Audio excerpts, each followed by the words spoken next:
L'incertitude. Est-ce qu'on se permet d'être incertain à plusieurs reprises? L'incertitude a quelque chose à nous offrir. Aujourd'hui, je ne suis pas prête.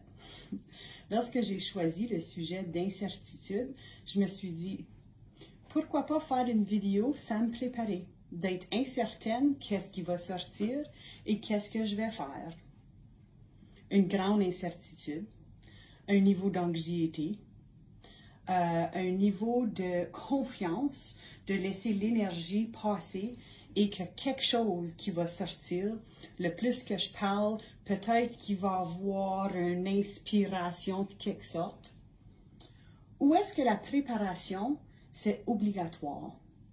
Si j'arrive à quelque part sans être prête, est-ce que c'est une incertitude ou un manque de préparation? Est-ce qu'on peut être prête et incertaine en même temps? En tant qu'éducatrice à la petite enfance, si tu arrives dans ton programme et tu n'es pas prête pour ta journée, est-ce que c'est acceptable? Si tu te prépares bien, est-ce que tu peux quand bien même avoir de l'incertitude? Ça ne va pas main en main. Le plus que je m'entends parler, plus je me dis, ça ne va pas ensemble. Je peux être prête pour ma journée, mais plein de choses incertaines, pas de choses incertaines, mais choses inattendues peuvent se présenter qui me rendent incertaine. Fait qu'il se peut qu'on se prépare à la lettre, qu'on a des listes, on a des plans A, B, C, D, mais que la vie se présente telle qu'elle est, puis qu'on vit des moments d'incertitude. Moi, quelque chose que j'aime faire, c'est de me donner des moments d'incertitude par exprès, pour faire développer ma résilience et ma relation avec le sentiment d'incertitude. Si je le pratique de temps en temps, lorsque des moments inattendus et un sentiment réel, non préparé d'incertitude se présentent, je vais avoir la capacité de jouer avec un peu, je vais être plus résiliente avec ce sentiment-là, je vais être capable de le reconnaître. Ça fait qu'aujourd'hui, je me suis mis devant vous, à l'écran, sans me préparer, pour vraiment être incertaine. Puis tu sais, c'est pas pire ce que je viens de dire. Je me mets en pratique aujourd'hui pour développer un niveau de confort minime, je ne vais pas dire confort, mais un niveau connu pour les incertitudes de demain. Si je me pratique de temps en temps, je vais être beaucoup mieux dans mes incertitudes. Essaye-le.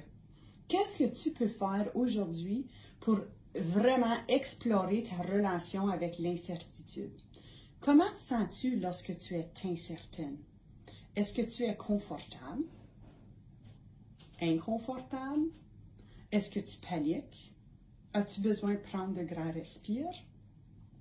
Souvent dans mes vidéos, je vous dis d'aller explorer, mais la curiosité, c'est la clé. Allez chercher les frissons. Allez explorer et allez voir qui vous êtes en tant que personne.